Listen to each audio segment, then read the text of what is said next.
welcome to the deep dive. It's Halloween. Oh, that's right. And, while everybody else is out there tearing things down, Yeah. haunted houses, Yeah, scary costumes, for sure. we thought we would do something a little bit different. Okay. We're going to do a deep dive into the art of building things. Things that last. Exactly. You know what? It is kind of funny you mentioned that. Yeah. There is something kind of magical about creating things that last. Yeah. Something that can stand the test of time. Right. It's almost like kind of the opposite of Halloween. Yeah, exactly. To guide us on this journey today, Okay. we are turning to Tony Fadell, who you might know Oh, yeah. as the father of the iPod, Of course.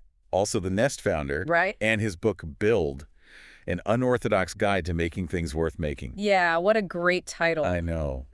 Build.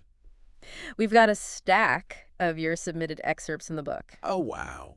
So consider this a custom-built deep dive just for you. I love it. Fadell's career is full of so many twists and turns. Yeah, From his early days at General Magic to his time at Apple and beyond. absolutely. And we're going to unearth some really fascinating stories and insights that I think you'll find both surprising and inspiring. For sure. Okay, Let's.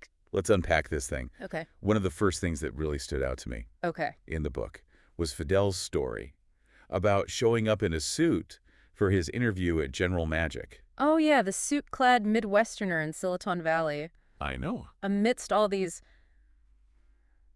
software gods. Exactly. What a great story. So picture this. Okay. It's the early 90s, Yeah. and everyone at General Magic is just sitting on the floor coding Yeah. in this super casual environment. Right. And in walks Fadell, fresh out of college, looking like he's ready for a Wall Street board meeting. Totally. And what's so interesting is that Fadell had already been a CEO Really? of his own startup Wow. before this. So he wasn't just some, wet behind the ears newbie. He had already been a CEO, and he walked away from running his own company Right. to become employee number 29 at General Magic. I mean, Why? what did he see in General Magic that made him willing to give up I know. that CEO title? It really speaks to his hunger to learn, Yeah. his understanding that even as a CEO, Yeah. he still had so much to learn from the brilliant minds at General Magic. Right. And so he recognized the value of immersing himself in that environment, even if it meant, Yeah. taking a little bit of a step back in terms of title. That's a powerful lesson right there. It is. Sometimes taking a detour or even what seems like a demotion can be the best way to accelerate your growth. Absolutely. And this ties into another one of, Fadell's key takeaways from his book, Okay. which is the importance of embracing failure, Okay. especially early on in your career. Yeah. He actually says the only failure in your 20s is inaction. Wow. That really struck me. He's basically saying just get out there. Yeah, Take risks. Yeah. Don't be afraid to fall flat on your face. exactly. Because even if things don't go as planned, Yeah, you'll learn invaluable lessons from those experiences. you got to. And speaking of learning, Yes. Fadell also talks about seeking out mentors, Of course. finding people who can provide guidance and support as you navigate the ups and downs of building something new. Yeah, I mean, it's so important. He talks about his own search for mentors and how those relationships helped him through really difficult times. Mentorship is just crucial when you're trying to build something new, It makes sense, right? Yeah. Because having someone you trust to bounce ideas off of, Yeah. to get advice from, Yeah. to just even vent, Totally. can make all the difference in the world when you're facing challenges. Yeah, it's like having, like a personal board of advisors in your corner. Okay, so let's jump ahead a bit. Okay. We can't talk about Tony Fadell without talking about the iPod. The iPod, come on. Right. He was a driving force behind its creation. Absolutely. And I was particularly intrigued by the challenges he faced convincing people to make the leap from CDs to MP3s. Think about it. Back then, CDs were king. Yeah. Like, people had CD players. They had huge CD collections. Yeah. The idea of switching to digital music was a really big ask. It was a huge ask. Huge. It'd be like trying to convince someone to trade in their beloved car for a self-driving pod. Totally. Like, it's a whole It's a paradigm shift. different mindset. Yeah, for sure. So how did he do it? Well, I think, part of it was about understanding the customer's pain points, right? Okay. CDs were bulky. Yeah. They scratched easily. You could Yeah. only carry so many with you. Right. And so, Fadell and his team recognized Yeah. that people wanted a way to access their entire music library Yeah. wherever they went. Yeah. But they needed a message, Yeah. right? That would Yeah. resonate with those consumers. Yeah. And that's where 1,000 songs in your pocket comes in. 1,000 songs in your pocket. That tagline really captured the iPod's essence. Perfectly. It wasn't about the technical specs or the fancy features. Right. It was about a tangible benefit that people could immediately understand Right. and get excited about. It's a masterclass in marketing. It is. Find the core value proposition and communicate it in a way that resonates with your target audience. Exactly. And you know what? That actually ties into Fadell's broader philosophy of design thinking, Right. which he believes applies to so much more than just product design. Right. He argues that it's a mindset that can and should be applied to every aspect of a business, from customer service to marketing to internal processes. So it's about looking at every interaction a customer has with your company through the lens of design. Yeah, precisely. It's about understanding the customer journey, as Fadell calls it, The customer journey. and optimizing every touch point to create a seamless and positive experience. Yeah. It's like thinking of your company as a giant, well-designed machine I love that analogy. where every gear and lever works together smoothly. Yeah, that's great. Now, here's where things get really interesting. Okay, hit me. Fadell talks about this. Yeah. Story about the early days of the iPhone How old was development. that? Okay. And there was this internal resistance to the touchscreen. What? Can you believe that the marketing team was actually against it? No way. They didn't think people would embrace a touchscreen. They were so wrong. They were so wrong. They were worried that people wouldn't want to give up their physical keyboard. Right, right. I mean, remember, this was back when BlackBerries were still a thing. Oh, right. With the tactile feedback and the clicky keys. Yeah, I mean, it's kind of hard to imagine a world without those now. I know. So it just goes to show you, even brilliant minds can get stuck in their ways, Right. clinging to what's familiar. Yeah. And it took Steve Jobs' vision and conviction to really push for that touchscreen, a decision that, ultimately revolutionized the mobile phone industry. It's a great lesson for any entrepreneur. It is. Sometimes you have to trust your gut. Yes. Be willing to take a chance, even if it means going against the grain. Absolutely. And Fadell is also careful to emphasize that disruption for its own sake isn't enough. Okay. He talks about this balance between disruption, Okay. evolution, Okay. and execution. Okay. So you can have the most revolutionary idea in the world, It's true. but if you can't execute effectively, Yeah. it's meaningless. It means nothing. He uses examples like the iPod and Tesla to illustrate this point. Okay. The iPod wasn't the first MP3 player. Right. Tesla wasn't the first electric car company. Right. But they both succeeded because they combined this disruptive innovation with flawless execution. Exactly. So it's about finding that sweet spot Yes. where you're pushing the boundaries, Yeah. but you're also paying attention to the details and making sure everything works seamlessly. You got to sweat the details. Yeah. And you know what? That actually brings us to Fadell's journey to founding Nest. Okay. He talks about this concept of habituation, Okay. which is basically how we can get so used to a problem Yeah. that we don't even see it as a problem anymore. Okay. I'm intrigued. He uses the example of thermostats. Right. Like, everybody had them, right? They were Yeah. clunky, inefficient, Ugh. ugly, They were?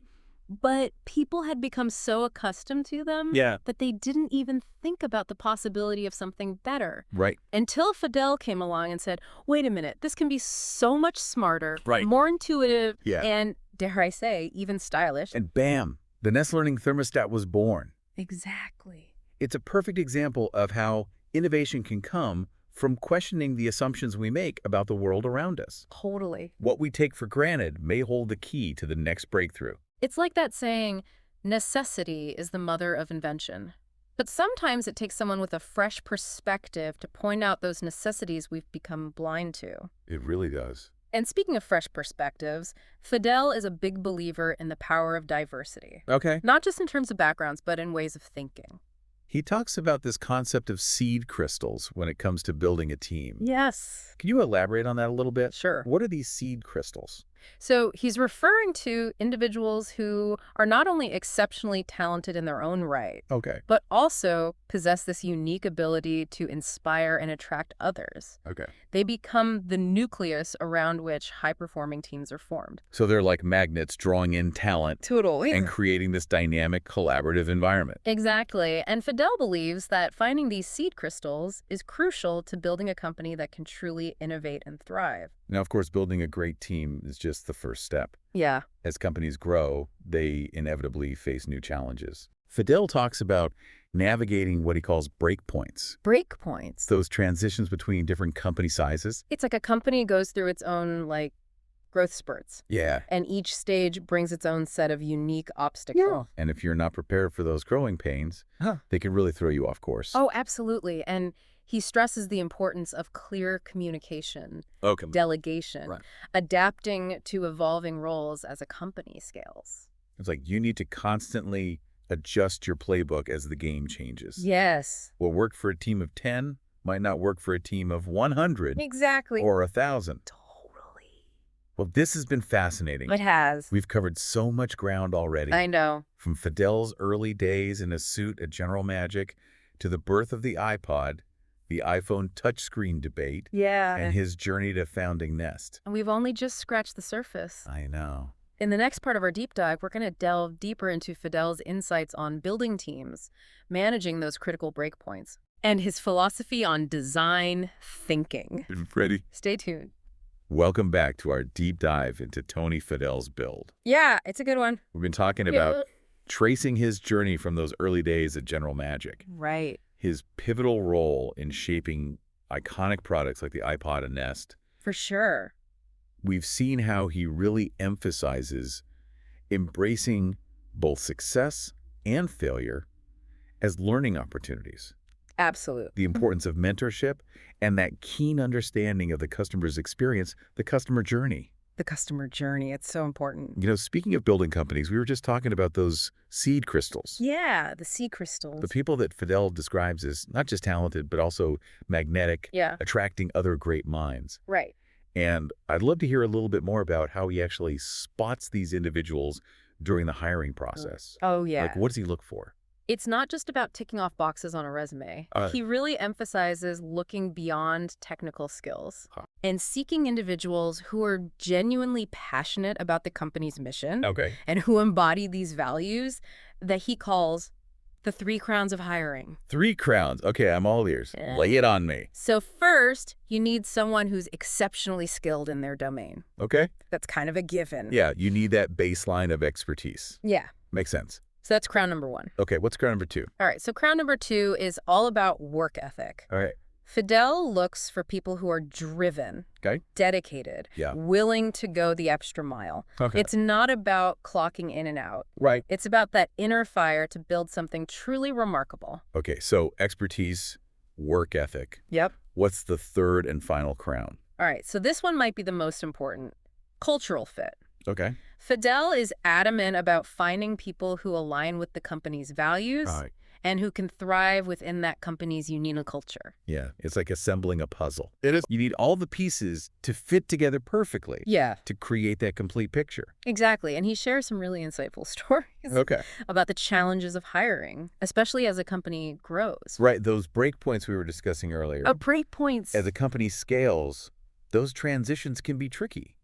They can? You need to adapt your systems, Yeah. your communication styles, Really? even your leadership approach. It's like, a company goes through its own awkward teenage years, right? Yeah. There's a lot of growth, some growing pains. Right. A real need for flexibility and understanding as things change. And I imagine it's really easy for leaders to fall into the trap of trying to control every aspect of the business Oh, yeah. as it grows. 100%. Fadell actually shares a personal story Oh, yeah? about how he nearly burned himself out at Philips Wow. by trying to do everything himself. Yeah.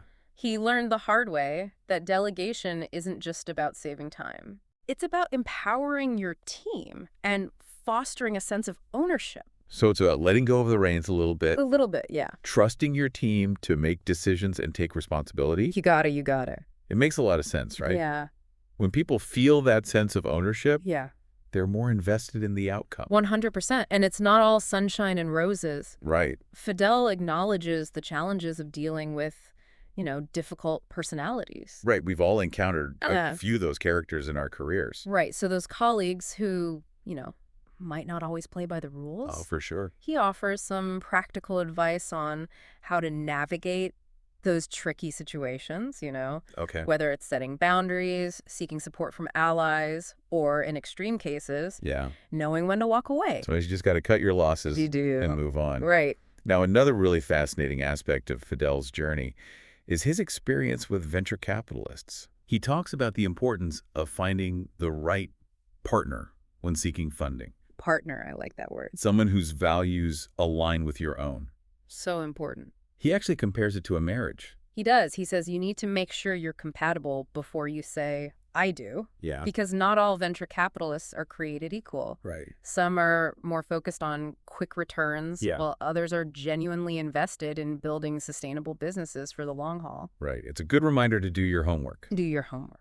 Talk to other founders who have worked with potential investors. Yes. And really assess whether they share your vision and your values. It's so important. He even shares a story about a VC who tried to pressure him into signing a term sheet immediately. Oh, no. Which is a major red flag. Huge red flag. Yeah. Fadell ultimately walked away from that deal. Good for him. Yeah. And it turned out to be the right decision. I'm sure it did. It's a reminder that even when you're desperate for funding, it's crucial to maintain your principles and choose partners who share your vision. Choose wisely. Okay, so we've talked about building teams, Yes. navigating company growth, even dealing with difficult personalities and venture capitalists. The fun stuff. Let's shift gears a little bit and talk about design. Okay. Fadell's obviously a huge proponent of design thinking, Yeah. and he argues that it's applicable to far more than just aesthetics. He does. He believes it's a mindset, Okay. a way of approaching problems and finding creative solutions Okay. that can be applied to virtually every aspect of a business. He talks about how we often become so accustomed to problems that we don't even recognize them as problems anymore. Right. Habituation, Habituation. I think he called it. Yeah. He uses the example of CDs. Right. Remember those bulky cases we used to lug around? I do. It wasn't until someone came along and said, hey, there's a better way, that the world embraced digital music. So it's about challenging assumptions. It is. Looking at things with fresh eyes. And being willing to break free from the status quo. You got it. And Fadell provides some really practical tips He does. on how to apply design thinking. Hmm. To everything from product development to customer service. Design thinking is such a powerful tool. And he doesn't just stop at design. Okay. He also has some interesting things to say about marketing. Oh, yeah. Like what? He believes that the best marketing tells the true story of a product, Okay. connecting with customers on an emotional level. All right. It's not about hype or manipulation, Right. but about authenticity Yeah. and genuine value. Authenticity, so important these days. So it's about finding that sweet spot where you're highlighting the benefits of your product, Yeah. but also staying true to your brand and your values. Your brand is everything. And he stresses the importance of going beyond traditional marketing channels Yeah. and thinking about every touch point a customer has with your company. It's all about the customer experience. So it's about creating a consistent and positive experience. Yes. From the first interaction to ongoing support. Right. It's about building a brand that people trust and admire. Exactly.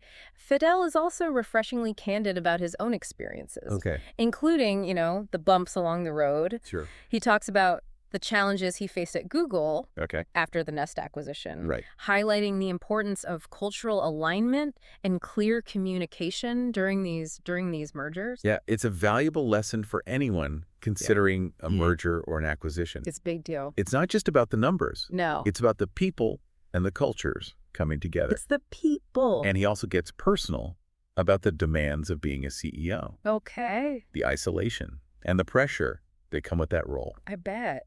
It's a reminder that even the most successful leaders are human. Of course they are. They have doubts. They Yeah. make mistakes. They do. And they need support. We all do.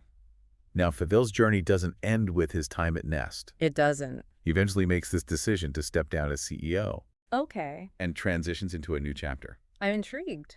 Okay, I'm curious to hear about this transition. Me too. It must be tough for a founder to let go of the company they've built. Yeah, I mean, it's their baby, right? It is their baby. It's a decision that many founders grapple with, Yeah. knowing when to pass the torch and embrace a new phase of their career. I imagine it's like graduating to a new level of the game, I like that. applying the lessons you've learned in a different context. That's a great analogy. And in the final part of our deep dive, Okay. we're going to explore Fadell's insights on stepping down as CEO, the importance of continuous learning, and what he's focusing on now. All right. So stay tuned. Welcome back to the deep dive. It's spooky season. It is spooky season. We're back. We've been exploring Tony Fadell's just incredible journey. What a journey. From his early days at General Magic to his pivotal role in creating the iPod and Nest. Truly iconic products. We've seen how he's not afraid to challenge the status quo. That's for sure. Whether it's convincing people to embrace digital music or creating a thermostat that can learn your habits. Right, but as we all know, Yeah. every journey eventually reaches a turning point. And we left off talking about Fadell's decision to step down as CEO of Nest. That's a tough decision. It is a decision many founders face, you know, Right. knowing when to pass the torch and move on to that next challenge. Yeah, what insights does he offer about that transition? He emphasizes that stepping down can actually be a really positive thing. Okay. It allows you to, step back from the day-to-day grind Yeah. and focus on some of those bigger picture initiatives. Right, maybe that's mentoring the next generation of entrepreneurs. Right. Investing in some promising startups. Yeah. Or even tackling a completely different problem. It's not about clinging to power, No. but about recognizing when it's time to leverage your experience in a new way. Totally. Fadell talks about the importance of having a succession plan in place, grooming future leaders within the company, and ensuring that smooth handover process. Smooth handover is so key. It's about setting that company up for continued success, even if you're no longer at the helm. Absolutely. I imagine, though, it's still tough to just let go of something you've poured your heart and soul into. Of course, he's candid about the emotional challenges. Yeah. That sense of ownership that founders naturally feel. Right. But he also stresses that holding on too tightly to that CEO role Yeah. can hinder growth and innovation. It's almost like a parent learning to let their child spread their wings and fly on their own. I love that analogy. It's a necessary step It is. for both the individual and the company to evolve. I agree. And Fadell doesn't just, Yeah. walk away from the business world altogether. Right. He transitions into board roles, advising and mentoring other companies. Okay, so what kind of advice does he offer to founders who are taking on similar positions? He stresses the importance of respecting boundaries. You're no longer calling the shots. Right. It's about providing guidance and support without micromanaging. Finding that balance between offering your experience and insights while also trusting that new leadership team to make their own decisions. Exactly. And this kind of leads into another key theme that Fadell emphasizes: continuous learning and evolution. Okay. He believes that no matter how much you've achieved, Yeah. there's always more to learn and new ways to grow. It's such a good reminder for all of us, really. It is. It's so easy to get complacent, especially after you've had some success.